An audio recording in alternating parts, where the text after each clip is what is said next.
Oh, see? Oh. Oh.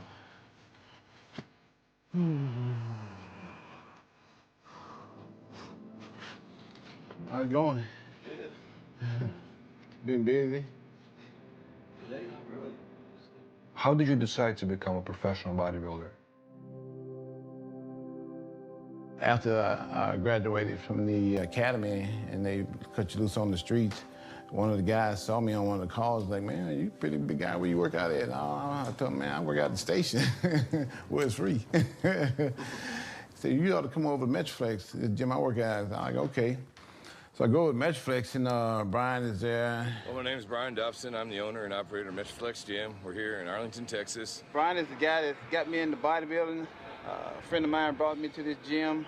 Brian was insistent upon me bodybuilding, told me that I could do good in the sport. Finally told me that he'd give me a free membership, and I said, oh, what the heck. Brian Dobson, I'm the owner of Metroflex Gym. Been here since 1987. I mean, we get new equipment here and there, but pretty much stays the same, man. You know, I mean, we believe in the old school ways. Our training methods here are hard. I mean, we get criticized a lot for that. He trained in a dungeon type gym. In my terms, it would be labeled as a shithole.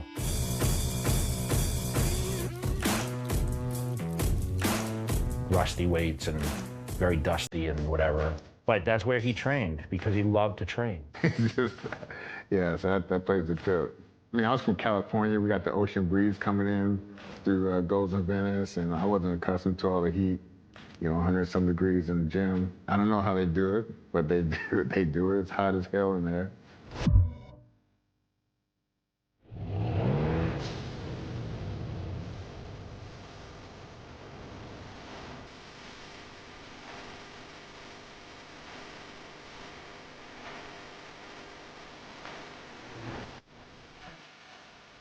As soon as he walked in, I knew who it was. He had the red sweatshirt on, and you could see the veins, like, you know, bulging through this thing, you know? And of course, I was used to being around champion bodybuilders, but I don't think I'd ever seen that yet. Brian took me under his wing and taught me all the poses and stuff, and then he would go over, you know, like diet and stuff and tell me what I need to eat. The thing that separated him, of course, is just his work ethic from the very start has been supreme. He was never one of them guys you had to push. My first show, I went in, won first and overall, and I'm like, whoa, I can probably be pretty good at this.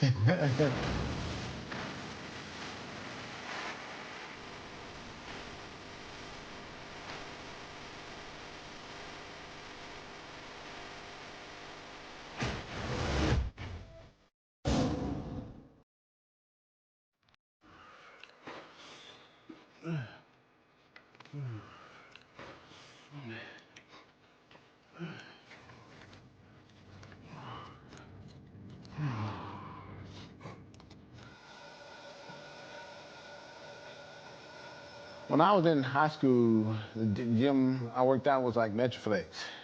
When I was in college, the gym I worked out at was like Metroflex.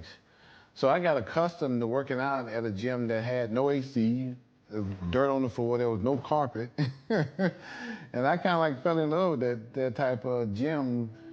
You know, you get used to a certain thing, you just don't want to change, because that's kind of like what's worked for you your whole life. And you fall in love with it, and that's what you want to do. And that's what Metroflex is. And that's what it's been for me all my life. Yeah, it's what I'm accustomed to doing, and it's what made me successful. So, like they say, if it ain't broke, then you know, you ain't got nothing to fix there.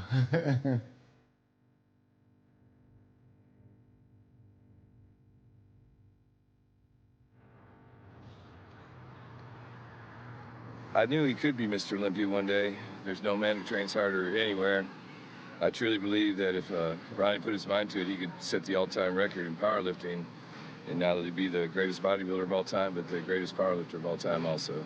I think Ronnie could be Mr. Olympia until he's 45, 50 years old if he wanted to be. This is 2000, I'm still here. I've been here for almost 11, 12 years. It's been the happiest times of my life, and I kind of like hope Brian's been kind of happy with me being here. Yeah. Me, Brian, kind of like, you know, an angel to me because, you know, I've been working out now for about 25 years. And when I first walked in that door, Brian had told me I could be a world champ. And he stuck by his belief and his feeling toward me. It's kind of like we got a bond here. So I think we kind of like a family. I didn't do this thing all by myself. I had some help. And right here is my angel, Ryan Dobson. Thank you, brother.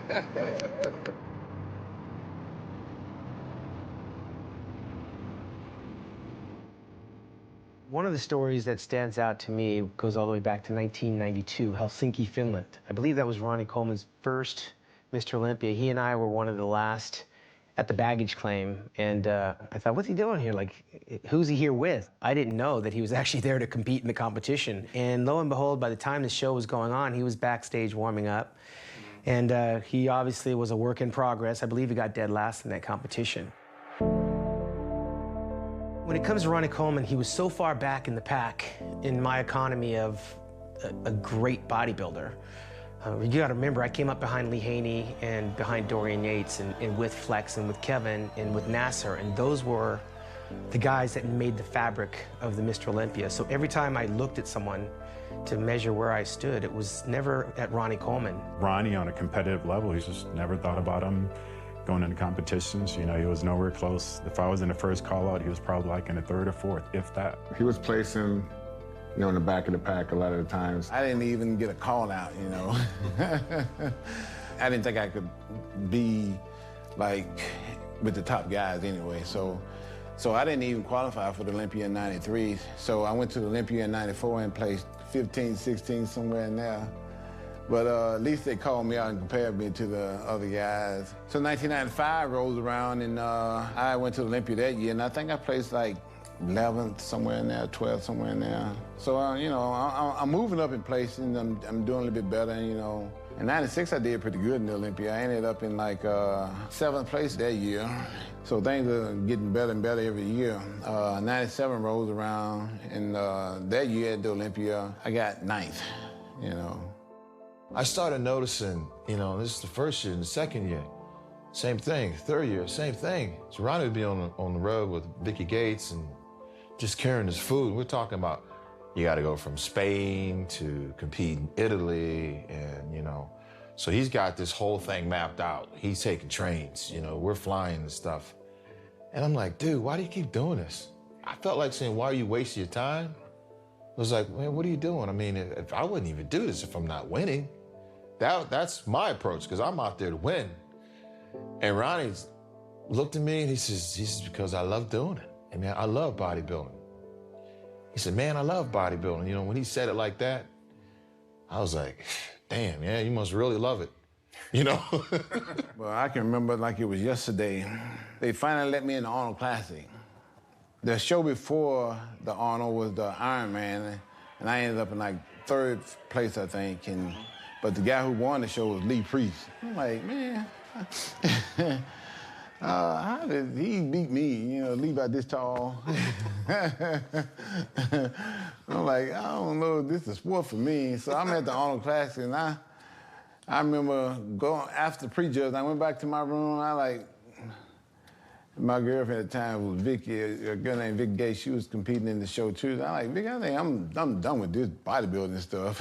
They let guys like Lee Priest beat me. I don't think this is for me. She's like, boy, shut up.